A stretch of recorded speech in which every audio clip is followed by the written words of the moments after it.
Bismillahirrahmanirrahim. Alhamdulillahi Rabbil alamin. Wassalatu wassalamu ala sayyidina Muhammadin wa ala alihi wa ashabihi ajma'in. Amma ba'd. Assalomu alaykum va rahmatullohi ta'ala va barakatuh. Bismillahirrahmanirrahim. Ummatimiz tarixida ulug' insonlarning ismlari bor. Ular nafaqat bu ummatni tarixida, balki butun insoniyatning tarixida o'zlarining izlarini qoldirishgan. Muhammad Mustafa sallallohu alayhi vasallam, u zotning sahobalari, xalifalar, hokimlar, sultonlar.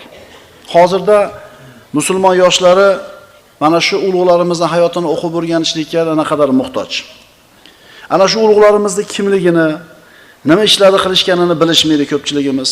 Bilganlari ham ma'lumoti juda ham oz. Imom Ja'far as-Sodiq, Imom Buxoriy, Ibn Sino, Imom Rozi, Imom G'azzoli, Farabiy. Bu ulug'larimizni ko'pchiligimiz faqat atini bilamiz. Qilgan ishlari, qoldirgan bir meroslari haqida xabarimiz yo'q desak adashmagan bo'lamiz ko'pchiligimiz. Endi mana shu ismi zikr qilingan kishilardan tashqari yana bir ulug' ajdodlarimiz borki, hatto ismlarini ham eshitmagandirmiz ayrimlarini. Ular Yusuf ibn Tashafiy, Abdul Qodir Jiloni, Fuzayl ibn Iyos, Imom Avzoiy. Bu ulug'larimizning ismlari, bu ulug'larimizning qilgan ishlari va martabalari yuqorida ismi zikr qilinganlardan kammas, ulug'ligi ozmas. Bu ulug'larimizning siyratlarini, bosib o'tgan yo'llarini o'rganishimiz orqali ularni shu ulug'likka olib chiqqan, shu martabaga ko'targan yo'lni qanday bo'lganligini bilib olamiz.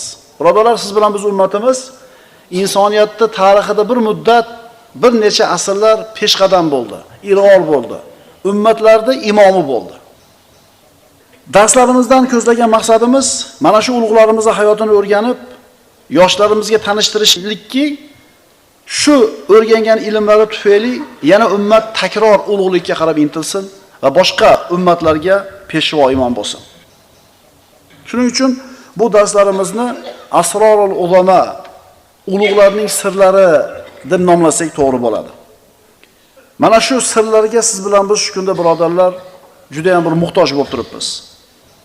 Ummatimiz ulug'likni barpo qilgan, insoniyatga peshqadam, imom bo'lgan ummat edi. Lekin ta'assuf keyingi asrlarda birodarlar bu ummatlar orasida orqada qolib ketdik. Orqada qolib ketdikki, ana shu adashlikda uzoq bo'ldik. Musulmonlarning ayrimlari tushkunlikka tushdi. Hatto ayrim boshliqlar, yozuvchilar, shoirlar, siyosatchilar yechim tariqasida falon millatga bir ergashishlikda taqlid qildi. Aytishdiki, agar siyosatimizda falon mamlakatda ish tutsak, agar iqtisodimizda falon davlatga o'xshagan bir ish qilsak, yoki bo'lmasam ilm fanda anavi yurtga o'xshasak bo'lardi deb turib, taqlid yo'lini taklif qilishyapti. Lekin birodarlar, hayhot, muqallid xalq, boshqalarga taqlid qiladigan ummat hech qachon ulug'likka, yuksaklikka yetmaydi. Boshqalarning yo'lini o'ziga yo'l deb qabul qilgan, ergashgan, ularga tobe bo'lgan, o'zini mustaqil yo'liga ega bo'lmagan xalq hech qachon ilg'or bo'lmaydi, hech qachon peshqadam bo'lmaydi.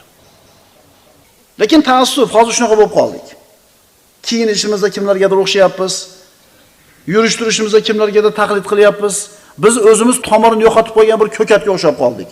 Shabada qayoqqa puydasa shu yoqqa ketadigan bo'lib qoldik, akalar, ukalar. Bu yo'l bilan birodarlar vatanda azizligi, ummatning ulug'ligiga hech qachon yeta olmaymiz, erisha olmaymiz. Ummat uchun faxrni, azizlikni, yuksaklikni, peshqadamlikni shu elning ichidan chiqqan insonlar paydo qiladi. U shunday insonlar bo'ladiki, shu paytgacha hech kim qilmagan ishni qiladi. Yangi narsani olib keladi va mana shu yangi narsa bilan ummatini, xalqini ko'taradi. Agar shu yo'lda ushlasak, o'sha ajdodlarimiz qoldirgan merosni mahkam ushlasak, shunda xuddi avval bo'lganidek ummatlarning imomiga, peshvosiga aylanamiz. Avvalambor siz bilan biz ummat sifatida mana shu peshqadamlikka yetishlik imkoniyatimiz ekanligiga ishonishligimiz kerak. Chunki ishonmasak hech qachon bu narsaga yeta olmaymiz. Siz bilan biz ota-bobolarimiz, ajdodlarimiz butun insoniyatga ustoz bo'lgan odamlar. O'shalarda qon tomirlarda oqqan qon siz bilan bizning tomirlarimizda oqyapti. Faqat buni ko'tarish kerak, parvarishlik qilish kerak, tarbiya qilish kerak, yo'lini ochishlik kerak. Qachongacha bu ummat hamma ummatlar orqasida yuradi? Taqlid yo'lini tanladingmi? ilm ma'rifatni esdan chiqardikmi? Pul bo'lsa bo'ldi, tushuncha kallamizga kirib qoldimi? Lekin birodarlar, siz bilan biz ota-bobolarimiz bunaqa bo'lgan emas. Biz ana shularga qaytishimiz kerak. Ularni tutgan yo'lni olishimiz kerak o'zimizga. Bizning qo'limizda kitob bor, sunnat bor, birodarlar. Bu darslarimiz orqali birodarlar, avvalo tariximizda yashab o'tgan buyuk insonlarning shaxsiyatlarini o'qib o'rganamiz. Bu shunday bir ulug' siymolarki, tarixda ular o'zlarini ismlarini o'chmaydigan qilib yozib ketishdi. Ummatini, xalqini yuksaklikka yetaklamoqchi bo'lgan, boshlamoqchi bo'lgan yigit va qizlarga ibrat bo'ladigan ajdodlarimiz. Seni otang manaqa odam edi, sen mana bunday odamlarning bolalarisan desa, bilasizmi, faxrlanasiz. Akalar, siz bilan biz ota-bobolarimiz atini aytib faxrlanadigan insonlar. Faqat ta'assuf biz sportchilarga, aktyorlarga yoki bo'lmasa futbolistlarga taqlid qiladigan bo'lib ketdik. Bizni kimligimizni unuttirib yuborishdi. O'sha internetda yoki boshqa narsani ochib turib, tariximizni o'rgatadigan narsalarda emas, prikollarni ko'radigan bo'lib ketdik. 6 ta prikolni ko'radi, yotib uxlaydi. Endi kim bo'lsin bu? Endi kim bo'lsin bu? Toki hozirgi kundagi yoshlarimiz birodarlar o'zlariga kimlarni ibrat, kimlarni namuna ekanligini aniqlab bilib olsin. O'ziga kumirni belgilab olsin. Ana shunday bir ulug' kishilarni meni ham farzandlarim ichidan chiqsin deydigan ota-onalar nima ish qilishligi kerak? Farzandlarini tarbiyasida qanday yo'l tutishlik kerak? Bu darslar shu narsani siz bilan bizga o'rgatadi. Demak, bu darslarimiz faqatgina qissalardan iborat dars emas. Darsimizdan maqsad ummat uchun, xususan yoshlar uchun ibratni paydo qilish, qanoatni kuchaytirish, darsimizni eshitib turgan birodarlarimizga e'tiborni nimaga qaratish kerak? Shu narsani sizlar bilan bizga birodarlar bu darslar inshaalloh ta'lim beradi. Biz bu darslarimiz orqali ulug' bobo-kalonlarimizni tarixini bir o'qib qo'yishlikni maqsad qilganimiz yo'q. Maqsad shularda hayotidan o'zimizga nima qilish, xulosalarni olishlik. Ularni shu ulug'likka yetalagan sirlarni o'rganishlik. Biz ularni siyratini o'qib, tahlil qilamiz. Ularda shu yuksaklikka nima olib chiqdi? To'satdan ulug' inson bo'lib qoldimi ular? Yoki o'z-o'zidan paydo bo'lgan shart-sharoitning bir natijasimi? To'satdan bo'lib qoladimi shunday narsa? Yoki ularni tarbiya qilgan ota-onalarimi? Yoki boshqa vositalarmi? Shuni sababini qidiramiz. Faraz qiling, pochkasi oladigan odamlar eshitishdi. Palonchi deydi, pochkasini 100% donvolatibdi deydi. Desa, avtomatik pochkasi kasallar nima qiladi? O'sha g'ami bor odam istab boradi. Nima qildingiz? Qanaqa qildingiz? Bizga ham o'rgating deydi. Biz akalar hozirgi tushkunlikdan, ummatda hozirgi bir tushkun holatidan olib chiqishlik uchun shu ummatni ko'targan insonlarning hayotini o'rganishimiz kerak. Nimalar qilishdi ular? Bu insonlarning hayoti siz bilan bizga nimani o'rgatadi? Yoki ularni mana shu bir ulug'likka yetalagan manhaj, dastur, programma bormi, birodarlar? Biz tahlil qilamiz, shu narsani o'zimizga xulosa qilib olamiz. Hamda mana shu dasturni Asrorul Uzama, ulug'larning sirlari deb nomlaymiz. Bu darsimizni tartibini, uslubini mana qisqacha bir o'qib berishga harakat qilaman. Mana shu sirlarni o'rganishlikda biz darsimizni 4 qismga bo'lsak bo'ladi. Ya'ni 4 ta bosqich. Har bir bosqichda 4 tadan band bor, birodarlar. Ja'far as-Sodiq, Imom Buxoriy, Ibn Sino, Farabiy.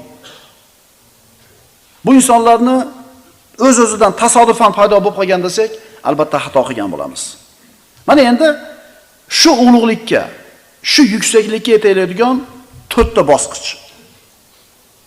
Birinchisi boshlanishdagi 3 kun.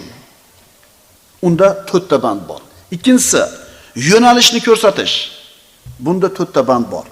Uchinchi bosqich o'rganish, ilm olish bosqichi. Unda 4 ta band bor. To'rtinchi bosqich berishlik, o'rgatishlik. Bunda 4 ta bosqich. Mana shu 4 ta bosqichda 4 tadan band bor. Mana shu aytilgan bandlar biz hayotini o'qib o'rganmoqchi bo'lgan insonlarni hayotida albatta bor. Ba'zisida ko'prog'i, ba'zisida ozrog'i. Hammasiga mutlaq to'g'ri keladi demaymiz, lekin shular omillar. Shular omillar. Birinchi bosqich. Boshlanishdagi 3 kun. Agar bolangizni ulug' inson bo'lishini, ulug' ajdodlarga loyiq bo'lgan buyuk inson bo'lishini xohlaydigan bo'lsangiz, yoshligidan unga e'tibor qilishlik kerak bo'ladi. Qancha ertaroq bo'lsa, shuncha yaxshi. Hamma inson ham buyuk inson bo'lavermaydi. Chunki Alloh taolo rizqni har xil taqdir qilgan. Birinchi bosqichimizda 4 ta band bor. Odatda bu 4 ta narsada insonlarda hech qanday ixtiyor bor. Alloh tomonidan berilgan narsa bo'ladi. Birinchi bosqich boshlanishdagi 3 kunni birinchi bandi g'ayri oddiy zakovat. Genial aql. Shunaqa bir aqli zo'r, o'g'ilmi, qizmi, shunaqa aql egasi ekanligini ko'rdingiz bolangizdan. Qattiq ehtimom qilishlik kerak. Chunki bu aql bu ummatga berilgan Allohning hadiyasi. Shunaqa aqli, zehni zo'rligini ko'rdingizmi bolani? O'qishiga e'tibor bering birodar. Agar o'qib nima bo'ladi, bor hunarni qil, bor molni hayda deb turib, shu aqlni zoya qiladigan bo'lsangiz, qiyomatda javob berasiz. Bilasizmi bolangiz zehni zo'rligini? Bir marta eshitib yotlab oladi. Quloqini bir chekasi bilan eshitib bir yotlab oladi bir narsani. Xiyonat qilgan bo'lasiz ummatga nisbatan. Shunaqa farzandni, bunaqa aqlini zoya qilsiz. Ikkinchi bandimiz xos iqtidor, talant. Talant. O'zi har bitta insonga Alloh taolo qandaydir bir iqtidorni beradi, qandaydir talantni beradi. Faqat odamlar shu talantni o'zida borligini bilmaydi. Shuni kashf qila olmaydi va undan foydalana olmaydi. Demak, boshlanishi 3 kundagi birinchi band aql, g'ayri oddiy, ikkinchisi iqtidor, talant. Uchinchi band xos shart-sharoit. Nima u desa, yetim bo'lish ekan birodarlar. Mana shu ulug'larimizning ko'pchiligi otasi yo'q yetim bo'lgan. Nima uchun ulardan chiqadi desa, ertaroq katta bo'lgan ular. Ertaroq mas'uliyat tushgan ustiga. Otasini hisobidan kun kechirmagan, hamma muammosini otasi hal qilib bermagan, ertaroq mas'uliyat yelkasiga tushgan, ertaroq katta bo'lgan. Tushunarlimi? Erkinligi qo'lida bo'lgan, qarorlarni qabul qilishlik yoshligidan yelkasiga tushgan, ertaroq ulg'aygan. Bu degani otasi bor farzandlar ulug'likka yetisha olmaydi degani emas. Lekin otasi yo'q farzandlarni boyaga aytgandek ertaroq hayot yelkasiga yuk qo'ygan bo'ladi. Chunki otasi bor farzandlar hamma yo'g'ini otasi hal qiladi. Nima kiyishini ham u hal qiladi, qayerda o'qishini ham otasi hal qiladi, har qanday muammosini hal qilib beradi-da, erkinligi yo'q. Sen doktor bo'lasan, sen dedi advokat bo'lasan dedi. Bo'ldi. U xohlayaptimi, xohlamayaptimi? Tushunarliga? Shu xos sharoit deganda yetimlikni tushunamiz. Imom Buxoriyda ham otasi o'lib ketgan ekanlar yoshligida. Ikkinchisi xos oila. Mana shu 3-bandimizning ikkinchi holati xos oilaki, olimning oilasi, professorning oilasi, qo'mondonning, rahbarning oilasi. Mana shunday oiladan chiqqan farzandlarning 90% bir hayotda nimagadir erishar ekan. Ha, ular ichdan kayf safoga berilgan, maza bemazasi chiqib qoladi. Faqat 10% ekan unaqalar. Uchinchisi xos ta'lim tarbiya. Demak, boshlanishlik 3 kunida birinchi narsa nima bo'ldi? G'ayrioddiy aql, ikkinchisi iste'dod, talant, uchinchisi xos shart-sharoit. To'rtinchisi xos ko'mak. Unga shu bolaga yordam berilgan, yo ota-onasi tomonidan, yo bir shayxi ustozi tomonidan. Mana shu narsa bolalik davrida bo'ladigan holat. Demak, birinchi bosqichda g'ayrioddiy aql, ikkinchisi xos talant, iqtidor, uchinchisi xos shart-sharoit, to'rtinchisi xos ko'mak. Bolalik davridan o'tdik. Ikkinchi bosqich. Yo'nalishni ko'rsata berishlik. Birinchidan, buni birinchi bandi rag'batini aniqlab olishlik kerak. Bolangiz nimani yaxshi ko'radi? Qaysi ishga muhabbati bor? Inson o'zi yaxshi ko'rgan narsa bilan shug'ullansa, ulug'likka yetadi. Agar kimdir mana uni qilasan deb ota-onasini majburiyat bilan qilsa, unda ham bir narsaga erishar, lekin yuksaklikka yeta olmaydi. Ikkinchi bosqichdagi ikkinchi bandimiz o'sha farzand o'zi uchun yo'lni aniqlab olsin. Masalan, advokat bo'laman desin, faqih bo'laman desin, arxitektor bo'laman desin va mana shu narsaga olib boradigan ishlar bilan shug'ullansin. Uchinchisi tarkiz. Rag'batini aniqladi, o'ziga yo'lni belgiladi. Endi mana shu ishiga butun fikrini markazlashtirsin. nima deydi, sochilmasin. Bitta sohani o'ziga aniqlab belgilasin va faqat shu bilan shug'ullansin to bir cho'qqisiga yetgunicha. Yigit kishiga shu gapimizga to'g'ri kelyaptimi, kelmayaptimi? Biz hunar deyapmiz. Ya'ni shu sohani zo'r o'rganib bo'lgan odamni aytamiz hunarmand deb. U cho'qib ketadigan emas. Yigit kishiga 40 hunar oz degani, bitta hunarni zo'r o'rgandimi? O'rganda, endi keyingisiga o'tsin. Yoshlar tushuninglar shuni. Cho'qurmanglar. Ustolar sizlarda ustiga chiqib o'tirib olmaydi, o'zi duo beradi. Bor endi, boraver, qolganini o'zing o'rganasan deydi. Demak, ikkinchi bosqichdagi birinchi ish rag'batni aniqlab olish, o'zi uchun yo'lni aniqlash va mana shuni ustun nima qilish fikrini markazlashtirishligi. To'rtinchisi maqsadini aniqlab olsin.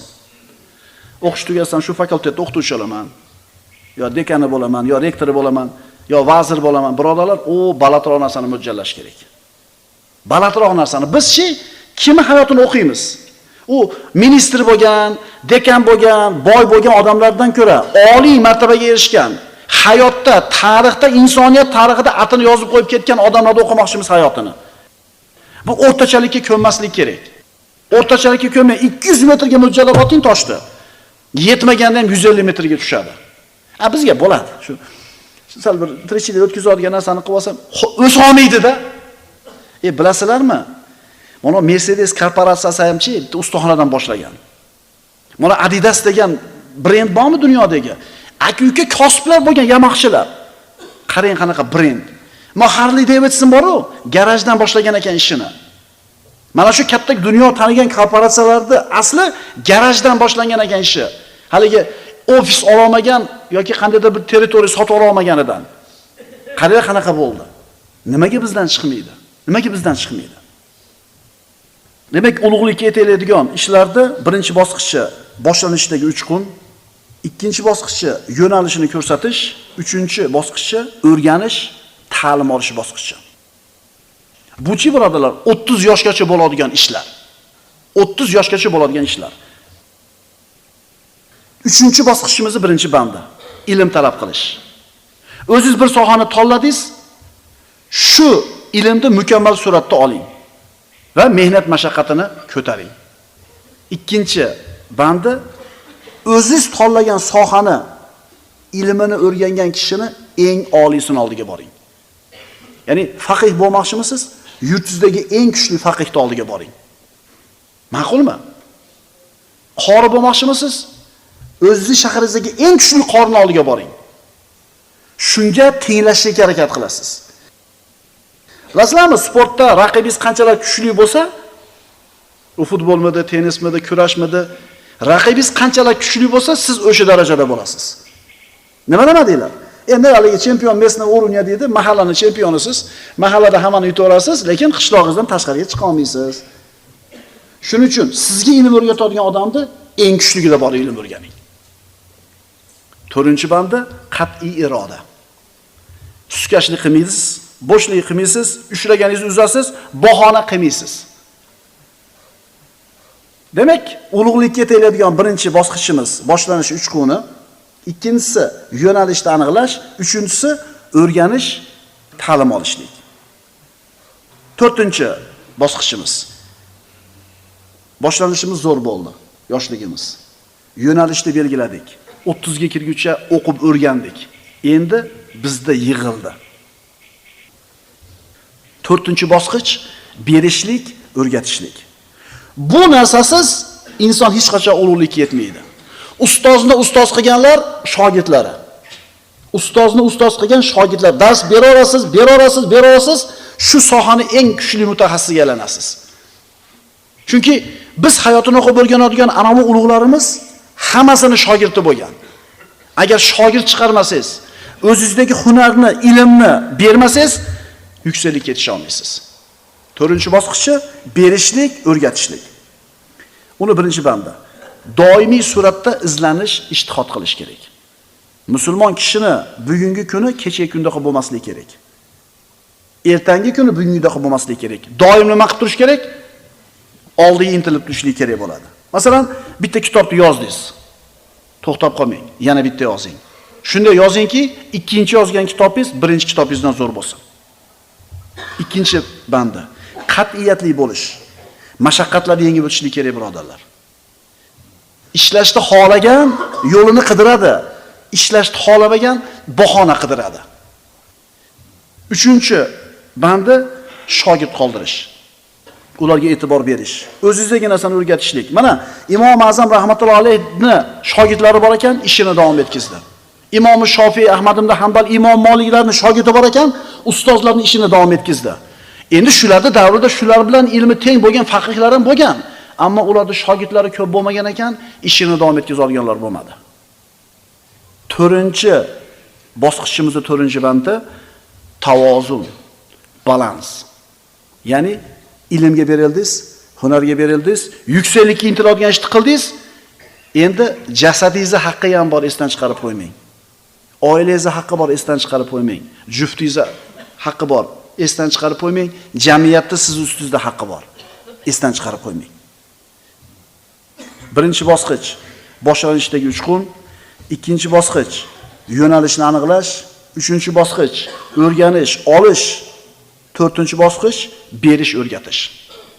Bu aytganlarimiz Alloh bizga bildirgan yuksaklik, ulug'lik sabablari.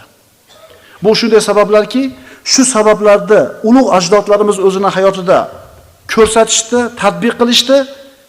Shu bilan ularning ismlari tarixni oltin varaqlarida qoldi. Agar biz ham ularning yo'liga ergashsak, ularda bosib o'tgan yo'lini bosib o'tsak, ummatning ulug'iga aylanamiz. Ummatning ulug' insonlari. Ularning siyratlarini, hayotini o'qib o'rganishlik bizga rohat. Endi yuqorida zikr qilib o'tilgan sabablarni mana shu ulug'larimizning hayotida qay tariqa bor bo'lganini ko'rib chiqamiz. Shoyat olgan ilmimiz bizni ular tomonga yetaklasa. Shoyat xuddi avvallari bo'lganidek bizni oramizda ham insoniyatga ustoz bo'ladigan insonlar yana chiqsa. Alloh subhanahu va taolo mana shu boshlagan darsimizni xayriyatli, barakotli, foydali qilgan bo'lsin va Ibn Sinolar, Mirzo Ulug'beklar, Farobiylar, Buxoriylarni yana siz bilan bizni oramizdan chiqishligini Alloh taolo tavfiqini bergan bo'lsin. Aqulu qawli hada va astagfirulloh li va lakum.